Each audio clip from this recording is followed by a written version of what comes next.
Mientras yo tenga salud y tenga claridad mental, aquí estaré ayudando a todo el que quiera y necesite de la ciudad de Santa Clara, de la historia que es lo único que yo tengo. No tengo más nada. Yo le digo a la gente, yo no tengo más nada que dar, historia.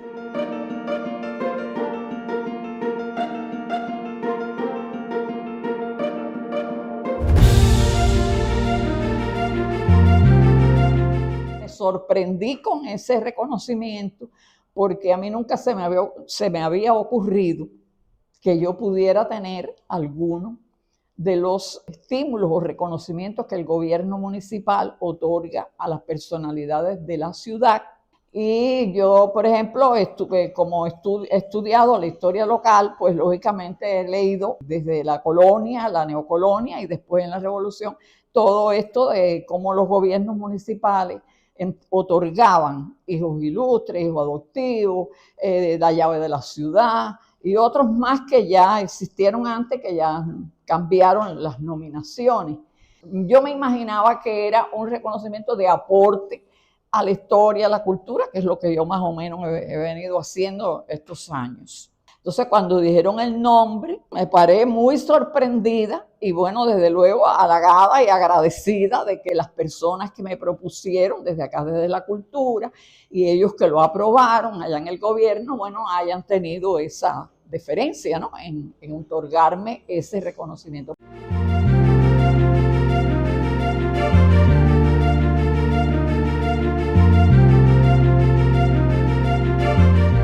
En el año 59 yo era muy jovencita, prácticamente adolescente, pero como ya yo había terminado la enseñanza primaria, había estudiado en una academia privada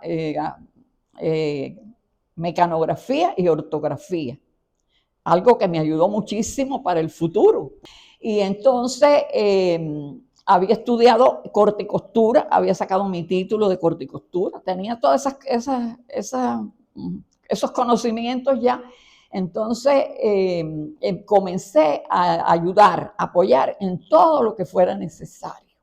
Entonces, en la creación de organizaciones como la Federación, los CDR, que había que hacer muchos censos para lograr eso. Con los campesinos hicimos censos para la reforma agraria, es decir, que colaboré con lo que era el inicio de ese primer momento del gobierno revolucionario que necesitaba el apoyo de los jóvenes. Después viene entonces el 61. El 61 es la campaña de alfabetización que marca un hito en la vida de todos los jóvenes en Cuba y en la mía también. Bueno, entonces ya terminamos la campaña y pasé entonces inmediatamente a trabajar.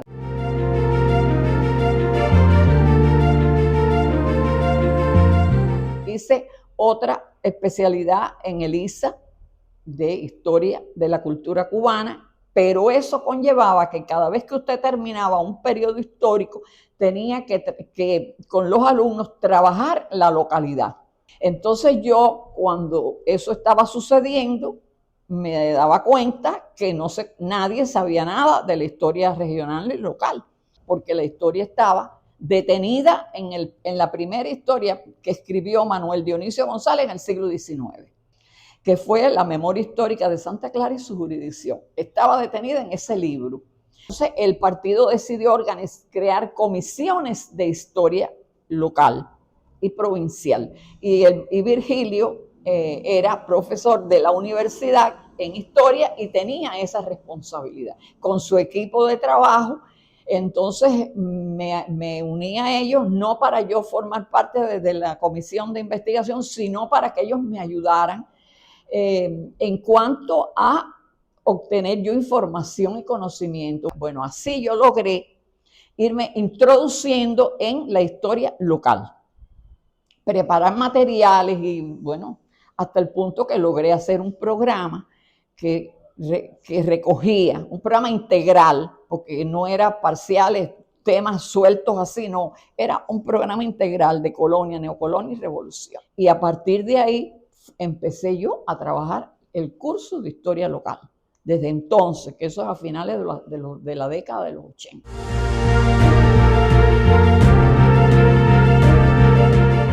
después de todos estos avatares de la vida esta mía profesional, llegué a la Unión de Historiadores, que fue otra etapa. Después vine para Cultura Municipal. Y estando en Cultura Municipal, en el equipo de historia que asesoraba la historia del municipio de Santa Clara, es cuando la asamblea decide nombrar un historiador, porque el pueblo lo pedía. Y entonces, antes de irse la presidenta de su cargo, ella decidió eso. Y bueno, hubo otras propuestas, pero bueno, ellos, cuando digo ellos, me refiero a todos los delegados y todos los presidentes de consejo con los que ya yo había trabajado algunos temas, con conferencias y demás, y el ejecutivo de la asamblea, por supuesto. Ellos decidieron que yo debía ocupar ese cargo que yo desde hacía mucho tiempo buscaba quien lo ocupara, estando en la Unión de Historiadores, pero nunca había encontrado a nadie que se decidiera. El que más me gusta es la colonia, pero de la colonia, la Fundación de Santa Clara. Porque la Fundación de Santa Clara tenía tantas polémicas y tanta diversidad de criterios que logré entonces trabajar ese tema hace muchos años que lo he venido trabajando desde cuando el 300 aniversario. Y entonces eso me ha dado la posibilidad de corregir algunas cosas y de organizar una versión nueva que partiendo de lo anterior, bueno, un poco que está más resolviendo los problemas de las polémicas que había. Motivo de la fundación. Ese es el primero, el móvil de la fundación. ¿Por qué fundaron a Santa Clara? Porque los corsarios y piratas, por oírle a los corsarios y piratas, eso es lo que dice todo el mundo, pero no fue así. Fue por asuntos de interés económico. Había un interés por poblar la región central, porque la región central estaba despoblada, solamente había ganado por aquí por las haciendas y las personas seguían viviendo en Remedio.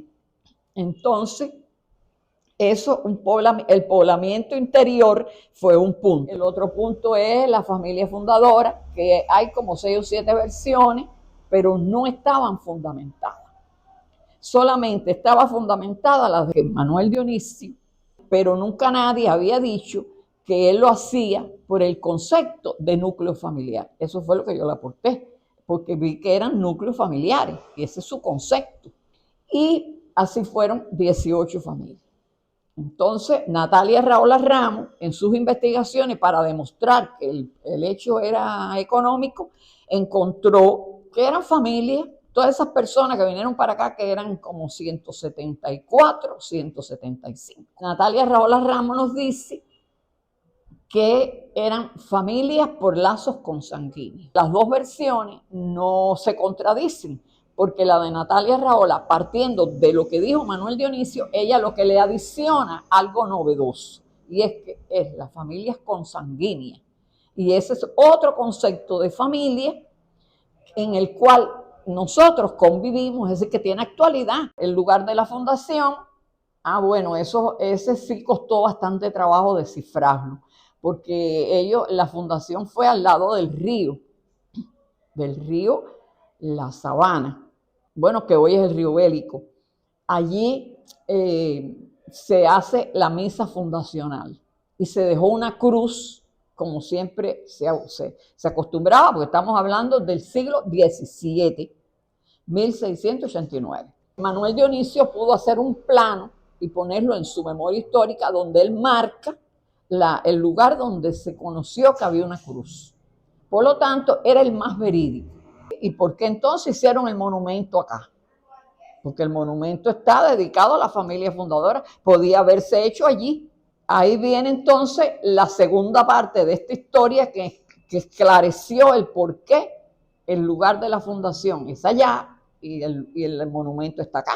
El padre Conyedo es un niño que viene con 2 años con los fundadores.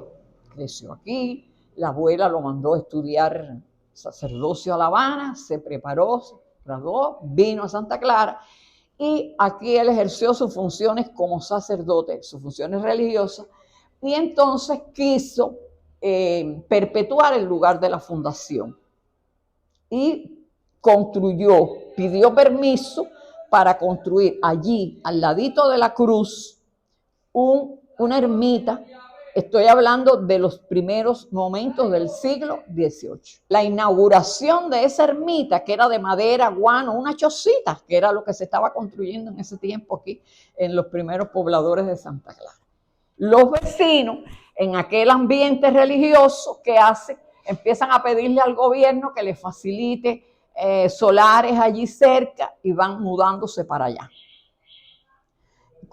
Porque ir de aquí del Parque Vidal al Parque El Carmen era muy difícil, ya que todo eso por ahí para allá eran lagunas y arroyos y no había cómo pasar, pero bueno, con muchas dificultades las personas se quisieron mudar para allá y estar al lado. Tú sabes que la fe religiosa era así, querían estar al lado de la ermita y crean un barrio que le llaman Barrio Nuevo. El Barrio Nuevo comienza entonces a crecer y los vecinos querían mejorar su iglesia, recaudan más dinero, el padre Conyedo pone su dinero particular y así con otros sacerdotes que lo siguieron, como Hurtado de Mendoza, que era su discípulo, y construyen una ermita de ladrillo, mampostería y teja, que es esa que tenemos ahí hoy, Nuestra Señora del Carmen. No como está, sino, imagínate, quítale todo lo que la rodea y pon la ermita chiquitica ahí en el medio, porque todo lo demás se le fue adicionando después. Viene entonces el tema del cuarto punto polémico, que es el tamarindo. Alguien que nunca se supo quién fue, sembró ese tamarindo al lado de la iglesia. Y ahí se hacía la fiesta del 15 de julio, debajo de un tamarindo, simbolizando que ese era el árbol de la fundación. Que no era cierto, porque allá al lado del río, cuando fundaron a Santa Clara, todavía no existían los tamarindos. Eso lo descubrieron después o lo adicionaron después los estudiosos de la botánica. Yo pienso que lo primero está en que se debe enseñar correctamente en las escuelas. Una de las cosas que eso no queda en las manos nuestras a nivel local. Esto es un problema nacional. Los programas de historia deben tener bien preciso lo que el maestro debe enseñar en cada lugar. Y ese maestro en su localidad, en su ciudad, debe prepararse con los especialistas que conocen los temas de historia local para poderlo transmitir a los niños.